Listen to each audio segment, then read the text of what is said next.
감사합니다. 제가 일부 예배 때도 말씀드렸는데 굉장히 햇볕이 뜨거운 나라에 단기 선교를 갔다가 화요일 날 도착을 했어요. 그래서 원래 지금 보이시는 모습보다는 조금 더 이쁜데 탄 얼굴을 보여드리게 돼서 좀 죄송스러운 마음이 있습니다. 문화는 시대를 반영을 합니다. 어떤 시대의 사람들의 생각과 마음은 시대에 만든 문화, 영화, 드라마, 노래, 광고에 녹아 있을 수밖에 없습니다. 당연히 책도 그 중에 하나이겠죠. 지금 우리의 마음에 무엇이 있는가가 책에 녹아 있기도 하다고 생각이 됩니다. 4, 5년 전쯤인가 아프니까 청춘이다 뭐 이런 책이 굉장히 인기를 끈 베스트셀러 였습니다. 그냥 제목만으로도 젊은이들이 굉장히 위로를 받았어요. 젊은이들 마음을 이해하는 듯한 제목이었기 때문에 그렇습니다. 여러분, 인생 가운데 살아갈 때 가장 아름다운 때가 언제라고 생각하세요? 흔히 청년 때라고 생각하는데 이 시대를 살아가고 있는 청년들의 마음이 아픔이라는 거예요. 청년들도 그러니 뭐 다른 세대라고 다를 것이 있겠습니까? 이 작가가 아프니까 청춘이다 이 책을 쓰고 나서 나중에 하는 얘기가 이 책 쓰고 나서 많은 사람들이 자기한테 와가지고 중년은 중년들대로 중년도 아파요. 중년들을 위한 책도 써주세요. 이렇게 얘기하고 청소년들도 아프다고 또 주부가 제일 아프다고 하면서 자기들을 위한 책도 써달라고 이렇게 얘기를 했다고 합니다. 모두가 아파하면서 살아가고 있습니다. 그런데 보니까 엄살은 아닌 것 같아요. 정말 아픔 가운데 살아가고 있는 것이 이 시대의 사람들의 마음입니다. 최근엔 더 세진 것 같습니다. 제가 얼마 전에 인터넷 서점 이렇게 보다가 제목만 보고 책 사서 읽은 것이 있는데 그 책 제목이 내 마음이 지옥일 때입니다. 사람들이 아픔을 얘기하다가 이제는 지옥까지 말하기 시작했습니다. 제가 이 책을 사서 교회 사무실에 뒀거든요. 그러니까 청년들이 오며 가며 책 제목을 보고서 두 가지 반응을 보이더라고요. 첫 번째는 내 마음이 지옥일 때 이렇게 써 있으니까 저한테 목사님 힘내세요 라고 위로하고 가거나, 두 번째는 목사님 저도 좀 빌려주세요 라고 얘기하고 가거나, 이제 빌려달라는 사람은 자기 마음도 그렇다는 뜻인 것 같아요. 여러분, 우리나라가 지금 뭐 물질적으로 불황이다 어려운 때다라고 하고 있지만 세계적으로 봐서는 경제적으로 굉장히 풍요한 때를 살아가고 있습니다. 그런데 신기한 게 정말 많이 가졌는데 이 시대에 우리의 마음은 아픔이고 지옥이라고 이야기를 하고 있는 거예요. 우리 마음 가운데 가득 차 있는 것이 낭망입니다. 낭망에 사로잡혀 있는 것이죠. 근데 오늘 우리가 읽은 본문 베드로전서 서두에 보면 3절에 산소망이라는 단어가 나옵니다. 우리에게 없는 것이고 이 시대 우리에게 가장 필요한 것이 이 산소망이 아닌가 싶은 생각이 듭니다. 여러분, 사실 베드로전서는 고난당하는 성도들에게 하신 말씀입니다. 우리가 읽은 본문에 성도들이 당하고 있는 일에 대해서 함축적으로 표현하고 있는 단어가 있는데 특별히 6절 한번 같이 읽었으면 좋겠습니다. 6절 같이 읽겠습니다. 시작. 그러므로 너희가 이제 여러 가지 시험으로 말미암아 잠깐 근심하게 되지 않을 수 없으나 오히려 크게 기뻐하는도다. 여러분, 여기 뭐라고 얘기하냐면 여러 가지 시험이라는 단어가 나옵니다. 지금 이 베드로전서를 받고 있는 성도들이 여러 가지 시험 가운데 있다고 말씀을 하십니다. 베드로전서를 좀 앞뒤로 살펴보시면 나오는데 예수 믿는다는 것 때문에 성도들이 결핍과 불이익을 당하고 있고 욕먹고 억울하게 매까지 맞는 상황에 대해서 기록을 하고 있습니다. 종류가 여러 가지의 시험을 한꺼번에 당하고 있는 거예요. 근데 4장 12절을 보면 불시험이라는 표현도 나옵니다. 불, 이게 어떤 이미지일까요? 아마 굉장히 맹렬하고 혹독한 시험에 대해서 이야기를 하고 있는 것 같아요. 성경이 성도들이 당하는 고난에 대해서 이렇게 웬만하면 호들갑 떨고 이야기하고 있지 않습니다. 그럼에도 불구하고 성경의 불시험이라고 이야기하는 것을 보니까 굉장히 그들이 당하고 있는 시험이 혹독하고 맹렬했던 것 같습니다. 양으로는 여러 가지 시험, 질적으로는 불시험. 이런 자들에게 성경이 하시는 말씀이 그거예요. 산소망에 대해서 말씀을 하고 계십니다. 여러분, 이 땅 가운데 살아가고 있는, 이 시대에 살아가고 있는 우리는 먹을 것도 많고 집도 있고 차도 있고 굉장히 풍요한 시대를 살아가고 있습니다. 근데 단 한 가지가 없어요. 그게 뭡니까? 소망이 없습니다. 소망이.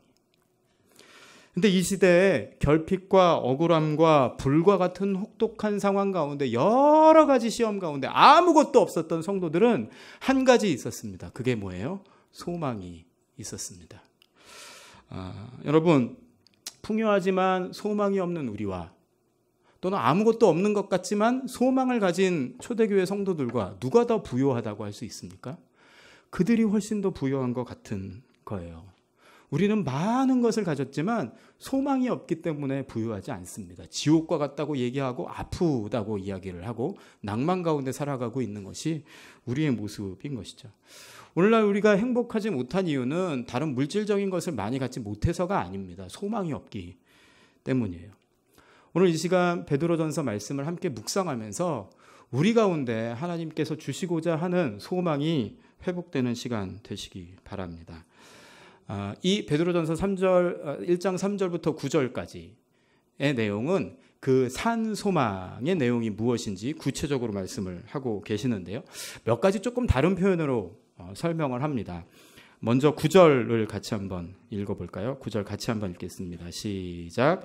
믿음의 결국 곧 영혼의 구원을 받음이라. 무슨 얘기입니까? 우리가 믿음을 가지고 살아갈 때 맨 마지막에 구원을 받게 된다라고 얘기합니다.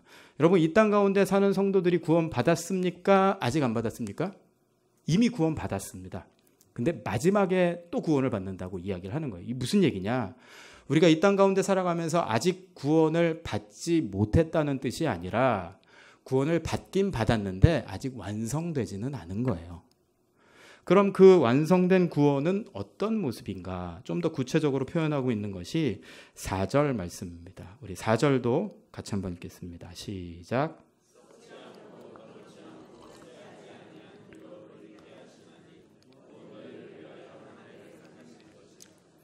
썩지 않고 더럽지 않고 쇠하지 않는 유업을 얻는 것. 예수님께서 다시 오실 때에 우리는 아직 완성된 하나님 나라를 살아가고 있지 않지만 예수님께서 다시 오시면 썩지 않고 더럽지 않고 쇠하지 아니하는 어떤 것으로도 망가뜨리거나 오염되지 않는 완성된 하나님 나라를 유업으로 받게 된다. 완전히 완성된 하나님 나라에 들어가게 된다, 받게 된다, 이런 말씀을 하고 계시는 것입니다. 이 완성된 하나님 나라의 유업은 다음의 내용으로 인해서 훨씬 더 풍성해집니다. 그 내용이 무엇인가? 7절도 같이 읽겠습니다. 시작. 너희 믿음의 확실함은 불로 연단하여도 없어질 금보다 더 귀하여 예수 그리스도께서 나타나실 때에 칭찬과 영광과 존귀를 얻게 할 것이니라. 예수님이 오셔서 아직 완성되지 않은 하나님 나라를 완성시키시고 우리로 하여금 그 하나님 나라를 받도록 유업으로 주시는데, 그때 예수께서 다시 오실 때 우리한테 주시는 게 무엇이라고 말씀을 하냐면 칭찬과 영광과 존귀를 주신다는 거예요. 여러분, 우리가 이 땅 가운데 살아가면서 때로는 마음 아프고 병들고 지치고 피곤해서 어쩔 줄 모를 때도 있지만 마지막 때 예수님께서 오셔서 하나님 나라를 완성해서 주시면서 우리에게 오셔서 칭찬해 주신다고 말씀을 하시는 겁니다. 마태복음 25장 21절 말씀처럼 잘하였도다 착하고 충성된 종아, 우리한테 주님 섬기느라고 때로는 피곤하고 마음 상했던 우리한테 오셔서 잘하였도다 착하고 충성된 종아 라고 이렇게 칭찬을 해 주신다는 거예요. 제가 몇 년 전에 제자훈련 하면서 이 말씀 묵상하다가 한 자매한테 질문했습니다. 그러니까 이 땅 가운데 살아가면서 주님 섬기면서 때로는 힘들기도 하고 지치기도 하고 마음 상하기도 하는데 맨 마지막 날 예수님이 너한테 오셔서 이렇게 말씀하신다면 잘했다 착하고 충성된 종아 말씀하시면 어떨 것 같니? 라고 물었더니 그 자매가 이렇게 얘기했어요. 다 녹을 것 같아요. 이렇게 얘기하는 거예요. 여러분, 우리가 주님 섬기면서 때로는 힘들고 마음 아프고 슬프고 응어리질 때도 있지만 주님이 맨 마지막에 오셔서 우리를 보고 칭찬하신다는 거예요. 잘하였도다 착하고 충성된 종아. 그러면 마음에 있던 것 다 녹을 것 같은 거죠. 주님이 우리에게 그렇게 하신다고 말씀을 하십니다. 현재 당하고 있는 고난과는 비교할 수 없는 현재 고난이 생각나지도 않을 영광을 주신다고, 칭찬과 영광을 주신다고, 그리고 존귀를 주신다고. 이 땅에서 아무리 비천하게 살았어도 주님이 오시면 주님과 함께 영원히 왕노릇하는 존귀한 자로 만들어 주신다고 이렇게 말씀을 하고 계시는 거예요. 고난 가운데 있었지만 초대교회 성도들은, 우리 믿음의 선배들은 이것을 소망으로 붙잡고 있었습니다. 특별히 저는 이와 같은 유업, 하나님 나라에 대해서 4절에 이렇게 표현을 하잖아요. 하나님의 하늘에 간직하셨다라고 표현을 합니다. 저는 이 표현이 참 좋습니다. 간직했다는 것이 그냥 문자적인 단어의 뜻을 보면 보관하다, 보존하다 이런 뜻인데, 우리말 간직하다 하니까 뭔가 더 마음이 담긴 표현인 것 같은 거예요. 여러분 이렇게 한번 생각해 보십시오. 딸 가진 아빠가, 제가 딸 가진 아빠인데 장기 출장을 이렇게 갔습니다. 다니다가 딸이 너무 좋아할 만한 소꿉장난 세트를 발견을 했어요. 근데 이게 도자기로 만들어진 거예요. 진짜 그런 게 있더라고요. 도자기로 만들어진 소꿉장난 세트를 발견을 했어요. 너무 갖다 주고 싶어서 샀습니다. 근데 행여나 깨질까, 금 갈까 신문지로 싸고 옷으로 싸고 가방에 넣어놓고 아빠는 무슨 생각을 할까요? 이거 딸한테 갖다 줄 그날 생각하는 거죠. 딸한테 쫙 보여주면 딸이 얼마나 좋아할까 하고 보관하고 있는 게 간직인 것이죠. 여러분, 그래서 이 간직하고 계시다는 건 마음이 담긴 표현인 것 같아요. 하나님이 그러시다는 거예요. 하나님이 영원한 하늘나라를 간직하고 계세요. 아직 우리가 받지 못한 완성된 하나님 나라를 하나님께서 간직하고 계시는 거예요. 그 간직하고 계시면서 하나님 무슨 생각하실까요? 하나님의 자녀들이 지금은 세상 가운데 때로는 상처받고 때로는 병들고 때로는 지치고 때로는 마음 아파서 눈물을 흘릴 때 하나님께서 지금 고생하고 있는 하나님의 자녀들에게 이 하나님 나라를 쫙 보여주실 그때를 마음에 품고 계시는 거예요. 그리고 이 하나님 나라를 주셨을 때 하나님의 자녀인 우리가 얼마나 기뻐할까, 얼마나 풍성한 삶을 살아갈까 떠올리시면서 이렇게 간직을 하고 계시는 것이죠. 여러분, 우리가 이 땅 가운데 살아가면서도 하나님이 우리에게 은혜를 주시는 분이십니다. 그런데 가장 소중한 것은 하나님이 아직 간직하고 계신다고 말씀하세요. 아직 우리에게 주시지 않은 가장 소중하고 가장 아름다운 것이 아직 있다고 말씀을 하고 계시는 거예요. 제 아내가 가끔 어떨 때 굉장히 뭔가를 기다리는 듯한 눈치를 보일 때가 있습니다. 그게 언제냐면 이게 뭐 인터넷이나 홈쇼핑으로 물건을 택배로 시킨 거예요. 택배를 기다릴 때 그렇게 간절하게 기다리더라고요. 여러분, 우리가 어느샌가 하나님이 간직하셔서 마지막 날에 유업으로 주실 그 하나님 나라에 대해서 택배박스 기다리는 것보다도 덜 기대감을 가지고 있을 때가 참 많이 있다는 생각이 듭니다. 여러분, 성도의 소망은 지금 상황이 조금 나아지는 데 있지 않습니다. 지금 상황 조금 나아져도 좀 지나면 또 나쁠 거예요. 지금 상황 좀 나아져도 또 어려운 일 생길 겁니다. 우리에게 영원히 변하지 않는 소망이 있는데 그것은 주님이 유업으로 주실, 지금 간직하고 계실 완성된 하나님 나라라고 말씀을 하십니다. 세상에 자꾸 우리한테 하는 일이 무엇입니까? 그 아직 오지 않은 완성된 하나님 나라 보지 못하도록 그냥 눈앞의 것만 보고 살아가도록, 아직 오지 않은 그 하나님 나라를 보지 못하도록 코앞에 일만 바라보고 살도록 우리를 속이는 것입니다. 어떤 사람이 야생 거위를 잡아서 길렀다고 합니다. 이 거위한테 불에 익힌 음식을 주니까 거위가 먹더니 점점 살이 쪄서 날아가지를 못하더래요. 몸이 무거워져서. 그랬더니 어느 날부터 이 거위가 음식을 먹지 않았답니다. 한 열흘쯤 굶더니 몸이 가벼워져서 하늘로 날아가 버렸대요. 이게 조선시대 때 있었던 일인가 봐요. 조선 후기의 실학자 중에 이익이라는 사람이 있었는데 이 얘기를 듣고서 이렇게 얘기를 했대요. 여러분 한번 들어보세요.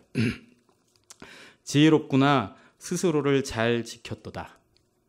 먹어서는 안 될 음식을 양껏 먹고 그 맛에 길들여져서 살을 찌우다 마침내 날지 못하게 되어 잡아먹히고 마는 인간 거위는 우리 주변에 얼마든지 많다. 제가 이 얘기를 읽고서 마음이 뜨끔했습니다. 우리 얘기하는 것 같아요. 눈앞에 있는 것, 땅의 음식 먹다가 정말 하나님 나라를 보지 못하는 거예요. 그리고 또 더 먹을 거 없나? 이 세상에서 더 가질 거 없나? 더 먹을 거 없나? 하는 동안 우리가 하나님 나라, 주님이 다시 오실 날 잃어버린 채 살아간 지가 너무 오래된 것 같은 거예요. 우리가 그 미련한 인간 거위 아닌가 하는 생각을 하게 되었습니다.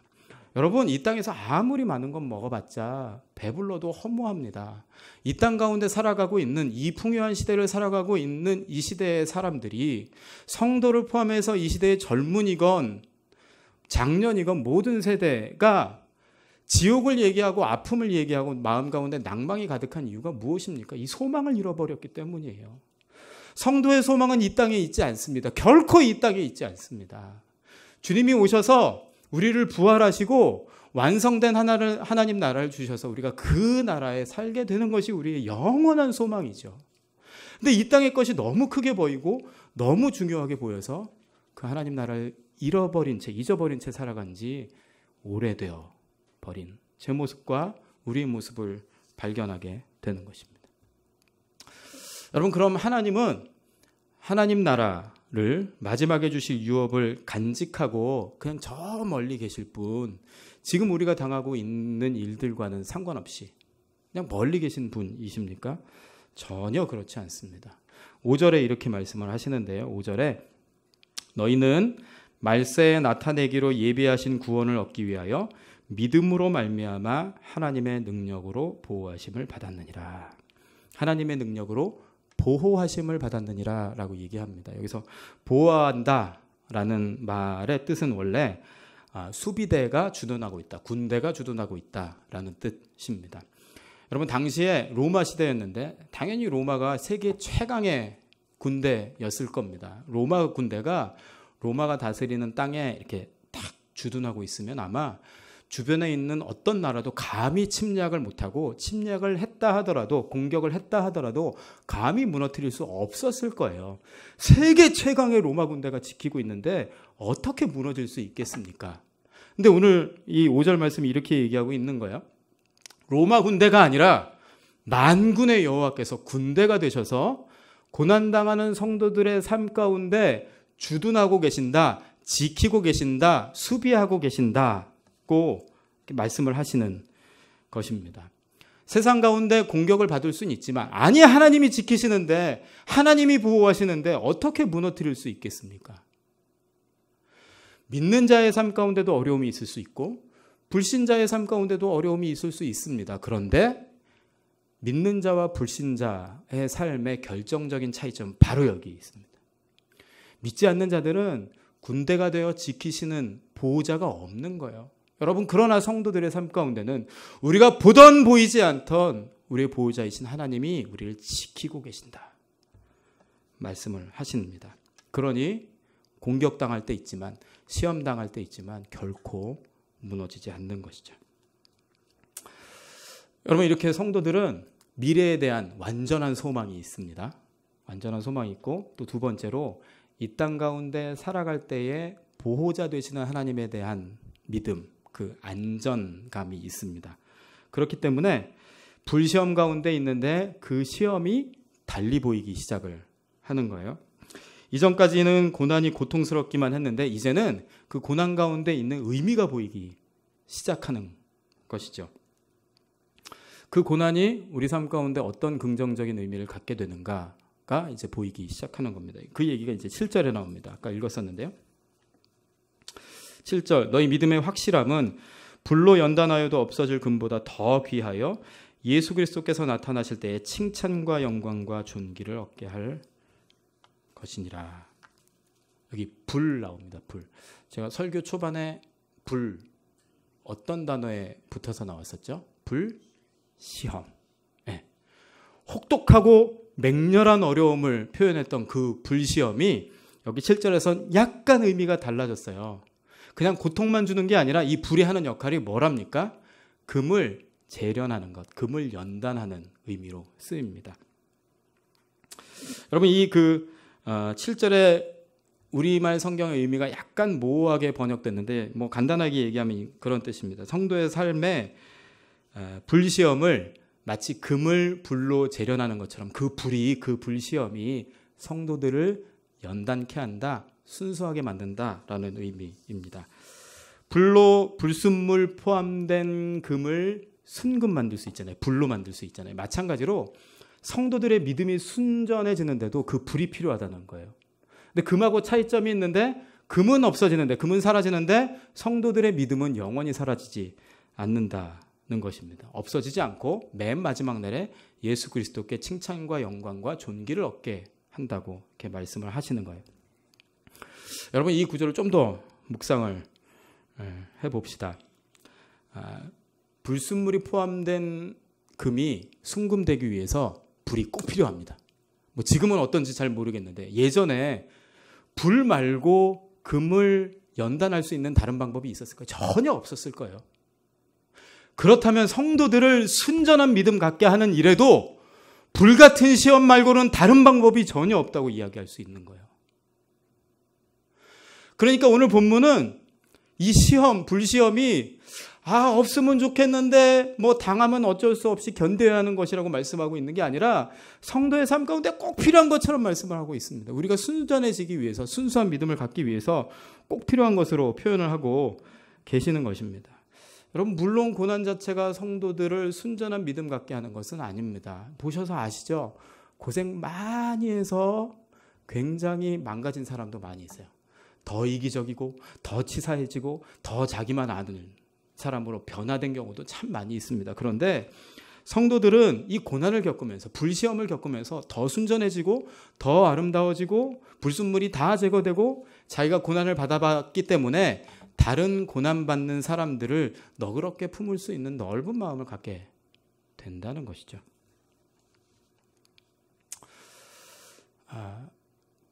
그래서 이 불시험이 성도의 삶 가운데 꼭 필요하다는 거예요. 우리가 하나님께 안락한 상황을 주시기를 바라지만 하나님의 계획은 그런 게 아닌 것 같습니다. 보통 여자분들은 꽃을 좋아하시죠. 저는 저희 아내가 꽃을 좋아한다는 사실을 몇 달 전에야 겨우 알았습니다. 저는 저희 아내가 꽃 별로 안 좋아하는 줄 알았어요. 이게 제 잘못이 아니고요. 제 연애할 때, 전도사 시절에 연애할 때 제가 몇 번 이렇게 꽃을 선물했거든요. 그때 아내가 저한테 그랬어요. 먹지도 못하는 거 왜 자꾸 사오냐. 그래서 우리 아내는 꽃보다 먹는 걸 더 좋아하나 보다라고 생각하고 그다음부터 꽃을 선물을 전혀 하지 않았습니다. 근데 얼마 전에 꽃 봤더니 너무 좋아하는 거예요. 그래서 제가 물어봤죠. 아니 꽃 안 좋아하지 않았냐. 먹지도 못하는 거 왜 사오냐고 나한테 그러지 않았냐라고 물어봤더니 아내가 그러더라고요. 그때는 둘 다 너무 경제적으로 힘들 때니까 마치 사치인 것 같아서 됐다고 얘기했는데 사실 자기 꽃 좋아한다고. 그 얘기 듣고 제가 너무 미안했잖아요. 결혼 10년 동안 한 번도 꽃 선물을 해본 적이 없는데 되게 미안했습니다. 저는 꽃 좋아할 것 같으세요? 저는 꽃 잘 모릅니다. 이름도 모르고요. 꽃이 빨간색이면 빨간 꽃이고 노란색이면 노란 꽃이고 꽃 보고 아름답고 이런 거 전혀 모릅니다. 전혀 모르는데 꽃의 아름다움을 전혀 모르는데 한 번은 꽃이 아름답다라고 느껴본 적이 있어요. 그게 언제냐면 단기 선교하면서 백두산을 몇 번 가본 적이 있거든요. 언젠가 여름에 백두산에 이렇게 올라가는데 하도 높으니까 나무가 자라지 못하는 그런 높이가 있어요. 요만한 풀만 이렇게 쫙 자라고 있고 나무가 자랄 수가 없습니다.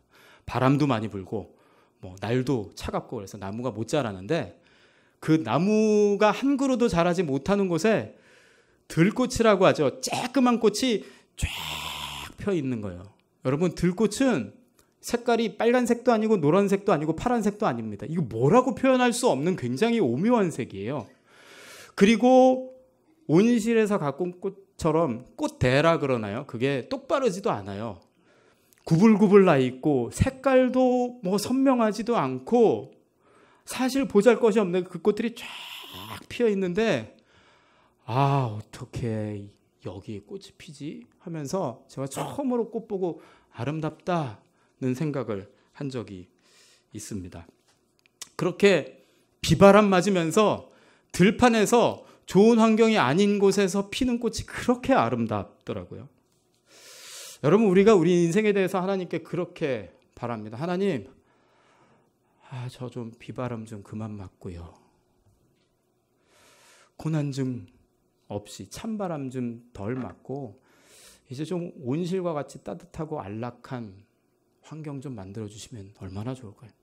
그래서 제가 빨갛고 노랗고 파랗고 이렇게 선명하고 화사한 인생을 살았으면 좋겠습니다 라고 수없이 기도하는데 하나님 우리 기도 잘 안 들어주세요. 계속 들판이야.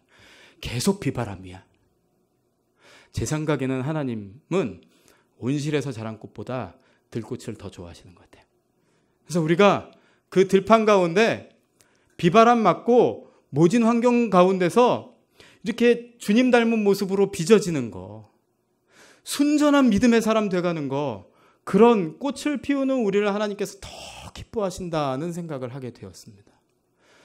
여러분, 이 두 가지 확신이 있으면 맨 마지막에 주님께서 유업으로 주실 하나님 나라, 부활 후의 영광에 대한 소망이 있는 사람, 그리고 지금 이 땅 가운데 살아가면서 하나님께서 보호자가 되신다는 사실에 대한 확신이 있는 사람은 이 세상 살아가면서 절망하지 않고 지금도 모진 비바람 가운데 우리를 그렇게 꽃피게 하시는 하나님의 계획을 신뢰할 수 있는 것입니다. 바라기는 우리 부산 사랑의 교회 성도님들 모두가 그 하나님에 대한 소망이 흔들리지 않게 되기를 바랍니다. 여러분, 그런 사람들의 마음 가운데 기적이 일어나는데 그 기적이 뭐냐면 6절에 이렇게 얘기합니다. 너희가 이제 여러 가지 시험으로 말미암아 잠깐 근심하게 되지 않을 수 없으나 오히려 크게 기뻐하는도다. 잠깐 여러 가지 시험 때문에 잠깐 근심하게 되지 않을 수 없으나, 이 무슨 얘기입니까? 근심을 한다는 얘기입니까? 안 한다는 얘기입니까? 한다는 얘기죠. 근심하지 않을 수가 없는 거예요. 시험이 하도 많으니까 근심을 할 수밖에 없는 거예요. 그런데 거기서 끝나는 게 아니라 오히려 크게 기뻐한다. 근심으로 끝나는 게 아니라 기쁨으로 바뀌는 거예요. 여러분, 세상에 이런 기적이 어디 있습니까? 8절에도 하반절에 보지 못하나 믿고 말할 수 없는 영광스러운 즐거움으로 기뻐하니. 아까 얘기한 것처럼 불시험 가운데 있는 성도들에게 얘기한 겁니다. 영광스러운 즐거움으로 기뻐한다. 고난 가운데 있지만 기쁨의 꽃을 피울 수 있는 것이 소망을 품은 성도들의 삶에 나타나는 기적인 것이죠. 제가 이 본문을 보면서 3절에 산소망, 소망이면 소망이지 왜 산소망이냐, 이게 무슨 의미인가? 라고 이렇게 생각을 했는데 성경 묵상하면서 그런 결론을 내리게 됐습니다. 이게 이 소망이 그냥 막연히 우리 마음 가운데 잘 될 거야, 잘 될 것 같아 라고 품는 막연한 기대가 아니라 이게 실제이기 때문에 우리 삶 가운데 일을 하는 거예요. 역사를 하는 거예요. 삶을 막 바꾸는 거예요. 고난 가운데 있는 내 기쁨으로 막 바뀌는 거예요. 살아서 역사하는 소망이라 산소망이구나 라는 결론을 내리게 되었습니다. 여러분, 우리가 낭망의 시대를 살고 있습니다. 아프고 또 지옥 같다고 이야기를 하는 시대에 살고 있습니다. 우리가 다른 상황이 힘들어서 그런 게 아니에요. 물질적으로 덜 가져서 그렇지 않습니다. 환경이 어려워서 그런 것이 아닙니다. 우리 마음 가운데 하나님이 간직하고 계신 유업에 대한 소망을 잃어버렸기 때문에 어느샌가 당장 눈앞에 보이는 일에만 정신이 팔린 나머지 하나님이 간직하고 계신 부활의 영광, 영원한 하나님 나라에 대한 소망을 잃어버렸기 때문에 우리가 낭망의 시대를 살고 있는 것입니다. 오늘 이 시간 우리 마음 가운데 하나님께서 주시는 산소망, 영원한 유업에 대한 소망이 회복되는 시간 되시기 바랍니다. 그래서 비바람 치는 것 같은 광야에 서 있을 때에도 우리 마음이 절망하는 것이 아니라 기쁨으로 가득 차고 여러분의 삶이 더 순전함으로 변화되는 믿음의 사람들 되시기 바랍니다.